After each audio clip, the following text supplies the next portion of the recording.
ये सन की माँ अपनी बेटी को जबरदस्ती बेली डांस सिखाने के लिए सबसे पहले अपनी बेटी के हाथ पकड़कर उसकी पीठ पर पैर रखकर उसके हाथों को जोर से मरोड़ने लग जाती है, जिससे होता ये है दोस्तों कि बहुत ज्यादा प्रेशर की वजह से इसकी बेटी की रीढ़ की हड्डी टूट जाती है। ऐसा होने पर लड़की अब एक जिंदा लाश बन चुकी थी, क्योंकि वो हल्का सा भी हिल नहीं पा रही थी। अब इस लड़की की सन की माँ ऐसा करने पर भी यही नहीं रुकती, वो अपनी बेटी में एक मैकेनिज्म फिट करके उसे पूरी तरीके से एक डॉल में बदल देती है और तब से ही ये लड़की एक मशीनी डॉल की तरह डांस करती रहती है। इसके 10 साल बाद कुछ लोग सस्पेंस के चलते इस हवेली में एंटर करते हैं और उन्हें इसी हवेली में इसी लड़की की डॉल दिखती है, जिस पर एक कपड़ा लगा हुआ था। इनमें से एक लड़का इस डॉल पर से जैसे ही कपड़ा हटाता है, ये देखते हैं कि ये डॉल एक लड़की है जिसका चेहरा अभी तक जवान है। तभी इन्हीं में से एक लड़की उस मैकेनिकल मशीन में चाबी डालकर जैसे ही घुमाती है तो ये डॉल लड़की रोबोट डॉल की तरह डांस करना शुरू कर देती है। डांस के खत्म होने पर उस डॉल लड़की को एहसास होता है कि कोई न कोई जरूर उसके आसपास है। अब क्योंकि उस डॉल लड़की की आंखें बंद थी, इसलिए वो अपने चारों तरफ सूंघने लग जाती है, जिससे उसे लूसी नाम की लड़की की सुगंध आ जाती है और वो उछलकर उसका गला दबाने लग जाती है। लेकिन लूसी काफी स्ट्रॉन्ग होने की वजह से वो इस डॉल लड़की को खुद से दूर धकेल देती है। अब आगे इस कहानी में क्या क्या होता है, चलिए देखते हैं दोस्तों। तो कहानी की शुरुआत में हमें एक सिटी को दिखाया जाता है जहाँ पर बहुत सारे बच्चों के मिसिंग पोस्टर छपे होते हैं। जिसके बाद हमें लूसी नाम की लड़की को दिखाया जाता है जिसकी दोनों आंखों का कलर अलग अलग होता है। लूसी अपनी मेडिकल ट्रेनर मिसेस विल्सन का इंतजार कर रही होती है, जो उसको होम नर्स बनने की प्रैक्टिकल ट्रेनिंग देगी। आज लूसी का ट्रेनिंग में पहला दिन होता है, इसलिए वो थोड़ा नर्वस फील कर रही होती है। कुछ देर बाद ही वहाँ पर मिसेस विल्सन आ जाती हैं। फिर लूसी मिसेस विल्सन के साथ उनके पहले पेशेंट का ट्रीटमेंट करने के लिए निकल जाती है। रास्ते में मिसेस विल्सन लूसी की दोनों आंखों का अलग अलग रंग होने के बारे में पूछती है। इस पर लूसी उसे बताती है कि उसके साथ ये बचपन से है। मिसेस विल्सन उसे उसकी आंखों को देखकर बताती है कि जिनकी भी आंखों का रंग अलग अलग होता है उनकी सोल एक्सचेंज हो सकती है। इस पर लूसी उससे कहती है कि वो इन बातों को नहीं मानती और थोड़ी देर में ही वो लोग अपने पहले पेशेंट के पास पहुंच जाते हैं। ट्रेनिंग के पहले दिन मिसेस विल्सन लूसी को समझाती है कि जो पेशेंट हमारे पास नहीं आ सकते उनके ट्रीटमेंट के लिए हमें उनके घर जाना ही पड़ता है। उनके सारे पेशेंट्स ऐसे ही हैं, इसलिए उनके पास उनके पेशेंट्स के घर की चाबी है। पहले पेशेंट को उसकी दवाई और इंजेक्शन देकर ये दोनों अपने अगले पेशेंट के घर चले जाते हैं, जो कि एक बूढ़ी औरत होती है। उसको ट्रीटमेंट देकर ये लोग अपने लास्ट पेशेंट जैसल के घर जाते हैं, जो एक बहुत बड़ा ओल्ड मेंशन और जो जंगल के बीच में मौजूद होता है। मिसेस विल्सन लूसी को कार में बैठे रहने का कहकर उस मेंशन में चली जाती है, क्योंकि जैसल थोड़ी अलग है। बहुत देर तक मिसेस विल्सन के वापस न आने पर क्यूरियोसिटी के चलते लूसी उस बड़े से मेंशन में चली जाती है, जिसकी सारी खिड़कियों को कपड़ों से ढका होता है। जब लूसी अंदर जाती है तो देखती है कि उस मेंशन में बहुत सारी तस्वीरें और जानवरों की मूर्ति लगी होती है। मिसेस विल्सन को ढूंढते हुए लूसी एक रूम में जाती है, जहाँ पर वो मिसेस विल्सन को जैसल का खून बदलते हुए देखती है। उसे वहाँ देखकर मिसेस विल्सन खुश हो जाती है, जिसके बाद वो लूसी को जैसल के बारे में बताती हैं कि जैसल बहुत समय से कोमा में है और वो जब जवान थी तो इस एरिया की मशहूर डांसर हुआ करती थी, जो बहुत सारे बच्चों को डांस की ट्रेनिंग भी दिया करती थी। वहाँ पर अंधेरा होने के चलते लूसी वहाँ की एक खिड़की खोल देती है। जैसल को देखकर लूसी मिसेस विल्सन के गले में रखी एक अजीब सी चाबी के बारे में पूछती है। इस बारे में मिसेस विल्सन उसे बताती है कि जैसल बहुत अमीर है। उसकी पहले एक बच्ची थी जो बोल नहीं सकती थी, जिसकी किसी वजह से मौत हो गई थी, जिसके बाद उसकी ऐसी हालत हो गई और उसे कहीं से पता चला था कि इस घर में जैसल ने खजाना छुपा रखा है, तो ये चाबी उसी की हो सकती है। उसने कई बार उस खजाने को काफी ढूंढने की कोशिश की, लेकिन उस खजाने तक वो कभी नहीं पहुंच पाई, जिसके बाद वो दोनों वहाँ से निकल जाते हैं। मिसेस विल्सन लूसी को उसकी बताई हुई जगह पर छोड़ देती है और अपने घर की तरफ जाने लगती है। हम देखते हैं कि मिसेस विल्सन रास्ते में एक लड़की को किडनैप करके ले जाती है, जिससे हम जान सकते हैं कि शहर में हो रही किडनैपिंग में इसका हाथ है, क्योंकि जिस बच्ची को इसने किडनैप किया था उसकी उम्र के बच्चों की मिसिंग खबरें शहर में छपी हुई थी, जिसके बाद वो घर जाकर उस बच्ची को मारकर उसका खून निकालती है। वहीं दूसरी तरफ लूसी अपने बॉयफ्रेंड विलियम से मिलने जाती है, जो पोर्ट पर काम करता है। थोड़ी देर बाद दोनों एक बार में जाते हैं, जहाँ पर विलियम का भाई बेन काम करता है। वहाँ पहुंचकर विलियम लूसी से उसके नर्स बनने के पहले दिन के बारे में पूछता है कि उसका दिन कैसा रहा। इस पर लूसी उसे अपने आज के दिन के बारे में बताती है, जिसमें वो विलियम को बताती है कि उसे उसकी ट्रेनर ने बताया था कि जंगल के बीच में रहने वाली एक बूढ़ी औरत के घर में एक जगह पर बहुत सारा खजाना छुपा हुआ है। ये सुनकर विलियम उत्साहित हो जाता है और उससे इस खजाने को ढूंढकर चुराने को बोलता है, जिससे लूसी नाराज हो जाती है और वहाँ से जाने लगती है। विलियम उसे बताता है कि हम दोनों का इन थोड़े से पैसों से कुछ काम नहीं बनने वाला, क्योंकि वो कम पैसों के लिए काम करते करते थक चुके हैं, इसलिए हमें अपनी आगे की जिंदगी के लिए बहुत सारा पैसा चाहिए होगा। विलियम उसे बोलता है कि हम दोनों के घर की कंडीशन काफी खराब है और तुम्हारे डैड भी अब बूढ़े हो चुके हैं और आगे जाकर तुम्हें तुम्हें भी बहुत सारे पैसों की जरूरत पड़ेगी, इसलिए तुम्हें ठंडे दिमाग से सोचने की जरूरत है। जब लूसी घर जाती है तो देखती है कि उसके डैड किसी औरत से बात कर रहे हैं। ये देखकर लूसी को काफी बुरा लगता है, क्योंकि उसकी मॉम को मरे हुए थोड़ा ही समय हुआ है। जब वो अपने डैड से इस बारे में बात करती है तो उसके डैड उसे बताते हैं कि ये औरत उसकी बचपन की दोस्त है और वो उससे मिलने जा रहा है। अपने डैड के जाने के बाद लूसी खजाने की चोरी में शामिल होने के लिए विलियम को कॉल कर देती है, क्योंकि वो भी अब अपने हालातों से तंग आ चुकी थी। और अब विलियम, लूसी और बेन उसी रात को एक कार में मिलते हैं और वहाँ से जैसल के मेंशन की तरफ निकल जाते हैं। जैसल के घर से थोड़ी दूर पहले ही ये लोग अपनी कार खड़ी कर देते हैं और लूसी बेन और विलियम को जैसल के घर की तरफ ले जाने लगती है। लेकिन रास्ते में ही लूसी को जमीन पर ही एक अजीब सी हरे रंग की लाइट दिखती है, जिसे वो हाथ लगाकर चेक करती है तो वो लाइट वहाँ से गायब हो जाती है। ये देखकर उन लोगों को कुछ समझ नहीं आता, जिसे वो इग्नोर कर जैसल के मेंशन की तरफ निकल जाते हैं। उस मेंशन की दीवार कूदकर ये तीनों मेंशन तक पहुँच जाते हैं, लेकिन उन्हें इसके अंदर जाने का कोई रास्ता नहीं मिलता। इसलिए बेन और लूसी विलियम को वापस लौट जाने के लिए कहते हैं, लेकिन विलियम उनकी बात नहीं सुनते हुए अंदर जाने का रास्ता ढूंढने लगता है। उसे मेंशन के बेसमेंट में जाने का रास्ता मिल जाता है, जिससे वो मेंशन के अंदर जा सकते हैं। जिसके बाद बेसमेंट में जाते ही ये तीनों सीढ़ियां चढ़ते हुए मेंशन के ग्राउंड फ्लोर पर चले जाते हैं। बेसमेंट में इन लोगों को वहाँ पड़े बहुत सारे सामान मिलते हैं, जो काफी समय से वहाँ पड़े जंग खा रहे होते हैं। और जब वो मेंशन के हॉल में चेक कर रहे होते हैं, तभी बेन वहाँ पड़े एक वुल्फ के स्टैचू को देखकर डर जाता है। जिसके बाद ये तीनों वहाँ से आगे जाने लगते हैं, लेकिन इन्हें ये देखकर थोड़ा अजीब लगता है कि यहाँ पर हर छोटे से छोटे दरवाजे पर ताला लगा हुआ है। फिर ये लोग बिना आवाज करते हुए फर्स्ट फ्लोर पर चले जाते हैं, जहाँ पर इन्हें एक बच्ची का कमरा दिखता है। लूसी इन्हें बताती है कि ये कमरा जैसल की बेटी का हुआ करता था, जिसे मरे हुए सालों बीत चुके हैं और वो बोल भी नहीं सकती थी। तभी उन दोनों को विलियम पास के कमरे में बुलाता है। जब वो अंदर जाते हैं तो देखते हैं कि वहाँ पर 4 एनिमल डॉल्स हैं। जब वो इनके बारे में बात कर ही रहे होते हैं, तभी एक पुतला एकदम से उनकी तरफ घूम जाता है, जिसे देखकर ये तीनों डर जाते हैं और इसे इग्नोर कर वहाँ से आगे की तरफ जाने लगते हैं। आगे जाने पर उन्हें एक दरवाजा मिलता है जो लॉक्ड होता है। विलियम को लगता है कि खजाना इसी दरवाजे के पीछे होगा, लेकिन इसकी चाबी उनके पास नहीं है। इस पर लूसी उन्हें बताती है कि उसने जैसल के गले में एक चाबी देखी थी, शायद वो इस दरवाजे की चाबी हो सकती है। इसलिए ये तीनों चाबी लेने के लिए टॉप फ्लोर पर मौजूद जैसल के कमरे में जाने लगते हैं। जैसल के पास पहुंचकर वो देखते हैं कि वो सो रही है और उसे ऑक्सीजन मास्क लगाया हुआ है। जिसके बाद लूसी बड़े आराम से जैसल के गले से उस चाबी को निकाल लेती है और उसे विलियम को सौंप देती है। लेकिन जब विलियम इस चाबी को बंद पड़े दरवाजे में लगाता है तो वो दरवाजा अभी भी नहीं खुलता। जिसके बाद बेन उस दरवाजे को ही तोड़ देता है। अंदर जाने पर विलियम को जब खजाना नहीं मिलता तो उसे गुस्सा आने लगता है, लेकिन उसी कमरे में उन्हें एक लड़की की डॉल मिलती है, जिसे कपड़े से ढका हुआ था। और जब वो उस कपड़े को हटाते हैं तो देखते हैं कि वो डॉल नहीं, असल में एक लड़की ही है, जो जैसल की बेटी की डेड बॉडी है। जिसे देखकर लूसी समझ जाती है कि ये ही जैसल का खजाना है, जिसे उसने छुपा कर रखा हुआ है। तभी विलियम देखता है कि जिस प्लेटफॉर्म पर ये डेड बॉडी रखी हुई है, वहाँ पर एक लॉक है। इस पर जब लूसी उस चाबी को उसमें लगा के घुमाती है, तभी उस कमरे की लाइट अचानक से चालू हो जाती है और जिस प्लेटफॉर्म पर वो डेड बॉडी खड़ी होती है, वो रोटेट होने लगता है और एक अजीब सा म्यूजिक वहाँ पर बजने लगता है। ये देखकर तीनों बहुत ज्यादा डर जाते हैं, जिससे विलियम उस डॉल को मुक्का मार देता है। इससे उसकी गर्दन झुक जाती है, लेकिन उसकी गर्दन उसी समय अपने आप सही हो जाती है और ऐसा होते ही वहाँ बजने वाला म्यूजिक भी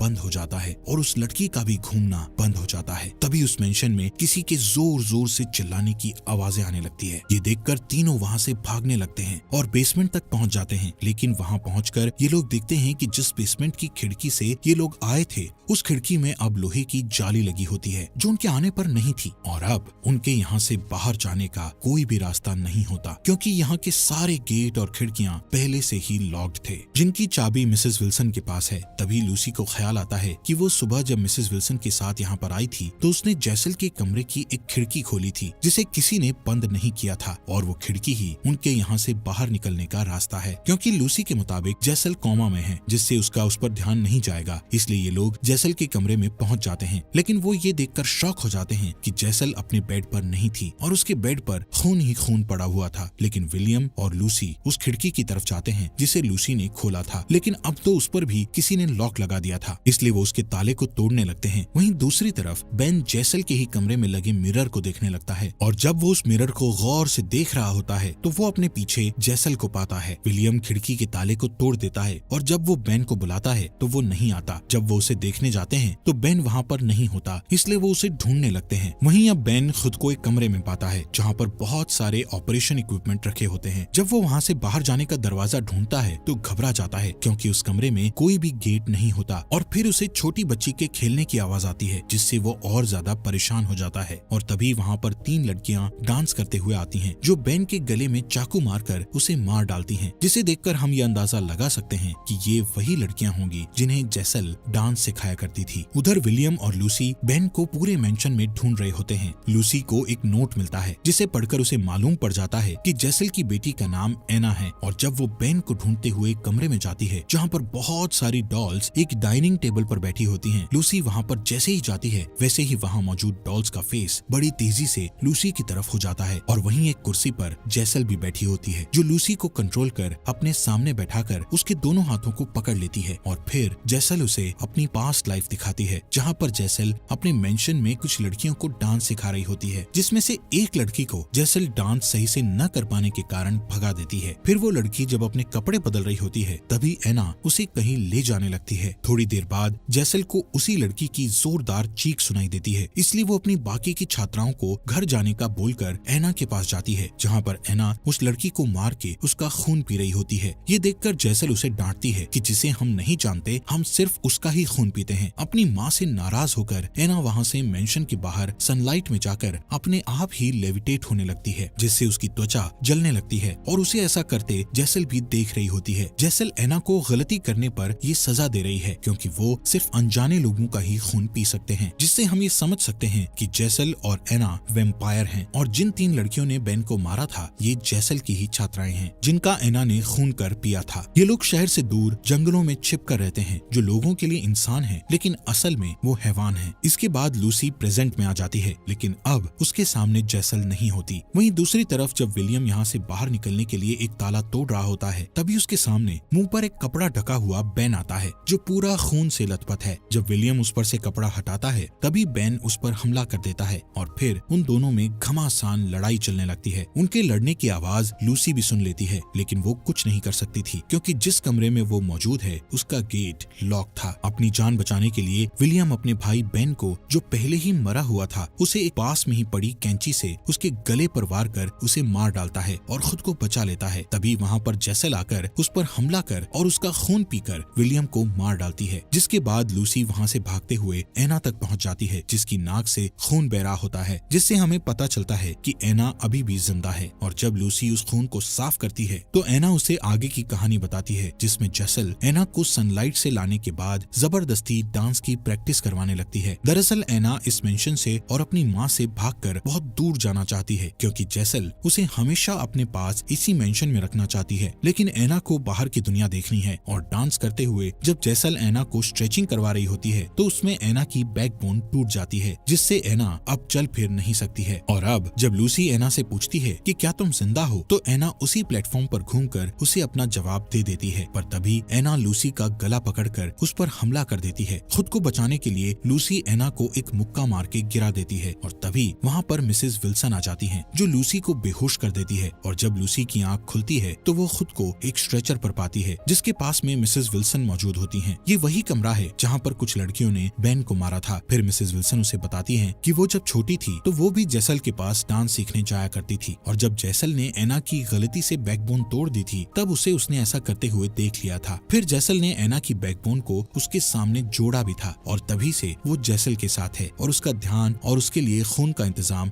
वही करती है। साथ ही उसने उसके वेम्पायर होने के बारे में किसी को भी नहीं बताया था। अब कहानी प्रेजेंट में आती है जहाँ जेसल एना को ऑपरेशन रूम में लेकर आती है, जिसके बाद जेसल लूसी के पेट पर अपने नाखून से कट लगाती है और फिर एक मरे हुए कीड़े पर मंत्र फूंक कर उसके पेट में डाल देती है। सेम ऐसा ही वो अपनी बेटी एना के साथ करती है। इसके बाद जब जेसल लूसी की आंखों को सील कर रही होती है तभी उसको अपनी माँ की सोल पास में खड़ी हुई दिखती है। उसकी आंखों को सीलने के बाद जेसल अपना रिचुअल परफॉर्म करती है जिसमें थोड़ी देर लूसी और एना के हवा में झूलने के बाद दोनों के मुंह से वो कीड़ा जिंदा होकर एक दूसरे के मुंह में जाकर अदला बदली करते हैं। और फिर थोड़ी देर बाद मिसेस विल्सन लूसी को जेसल के पास लाती है। जब लूसी एक मिरर में खुद को देख रही होती है तब हम देखते हैं कि अब उसकी दोनों आंखों का कलर सेम हो चुका था, जबकि मूवी की शुरुआत में उसकी दोनों आंखों का कलर अलग अलग था। इससे हम समझ सकते हैं कि उस रिचुअल को परफॉर्म कर जेसल ने लूसी और एना की सोल की अदला बदली कर दी थी। मतलब कि अब लूसी की बॉडी में एना की सोल रहेगी और एना की बॉडी में लूसी की। ये सब जैसल ने अपनी बेटी एना के लिए किया होता है ताकि वो उसके साथ फिर से डांस करे और हमेशा उसके साथ रहे। इसलिए जैसल एना को फिर से उसके सामने डांस करने को बोलती है, लेकिन एना को अब कोई डांस नहीं करना था, जिससे वो गुस्सा हो जाती है। और जब मिसेस विल्सन जैसल के इशारे पर एना को जबरदस्ती डांस करने का इशारा करती है तो एना उसकी जेब से ही सिजर्स निकालकर उसके गले में घोंपकर उसे मार डालती है और फिर एना अपनी माँ यानी जैसल को भी उसके गले में घोंपकर उसे मार डालती है। और अब एना अपनी पहले वाली बॉडी जिसमें जैसल ने लूसी की सोल डाली थी उसे देखने जाती है। वहाँ जाकर वो उसकी आंखों की सील को खोलती है और उसे अपना खून पिलाकर होश में लाती है। फिर लूसी अपने आप को एना की बॉडी में देखने लगती है और जब वहाँ से दोनों लोग जाने लगते हैं तो उन दोनों पर जैसल फिर से हमला कर देती है। मतलब वो अभी तक मरी नहीं थी। जिसके बाद एना उसे टॉप फ्लोर से ग्राउंड फ्लोर पर फेंक देती है, लेकिन वो अभी भी नहीं मरी होती। इसलिए एना और लूसी जैसल के मुंह को एक साइड से पकड़कर उसका जबड़ा फाड़ देते हैं, जिससे जैसल अब परमानेंटली एक गहरी नींद में सो जाती है जो उन्हें अब कभी परेशान नहीं करेगी। जब दोनों उसे मारकर मेंशन के बाहर आते हैं तो देखते हैं कि उनके सामने एक अजीब सी लाइट आती है। ये वही लाइट है जिसे हमने मूवी के बीच में देखा था। जिसके बाद उसे अपने हाथ में लेकर लूसी उसे देखकर मुस्कुराती है। उस रात वो दोनों साथ में सो जाती हैं और अगली सुबह दोनों लड़कियां समुद्र किनारे एक पहाड़ की चट्टान पर चली जाती हैं। फिर जब लूसी पर सनलाइट पड़ती है तो वो उड़ने लगती है और उड़ते हुए उसकी बॉडी की स्किन जलने लगती है और कुछ ही देर में वो गायब हो जाती है, जिसे एना मुस्कुराते हुए देख रही थी। ऐसा इसलिए क्योंकि लूसी को भी अब इस दुनिया में नहीं रहना था और एना को ये दुनिया देखनी थी। इसलिए दोनों की जब सोल बदली तो उससे लूसी को मुक्ति मिल गई और एना को उसका सपना। और इसी हैप्पी एंडिंग के साथ ये फिल्म यहीं पर खत्म हो जाती है। मूवी काफी सस्पेंस से भरी हुई थी। इस मूवी में लूसी अपने हालातों से तंग आकर विलियम के साथ खजाना पाने निकल जाती है, जो लूसी के लिए मुक्ति का खजाना था और विलियम और उसके भाई बेन के लिए मौत का। जैसल ने अपनी बेटी को डांस कराने के लिए उसकी बॉडी चेंज की, लेकिन एना को तो फ्रीडम चाहिए थी, इसलिए उसे फ्रीडम के लिए अपनी मॉम को मारना पड़ा, जो उस पर काफी जुल्म करती थी। और जब एना, जिसे इस दुनिया को देखना है, वो अब इसकी सैर करने निकल चुकी होती है। और इसी के साथ ये मूवी यहीं पर खत्म हो जाती है। दोस्तों, हमारे फॉक्स एक्सप्लेनर हिंदी चैनल को सब्सक्राइब करने के लिए आपका दिल से शुक्रिया।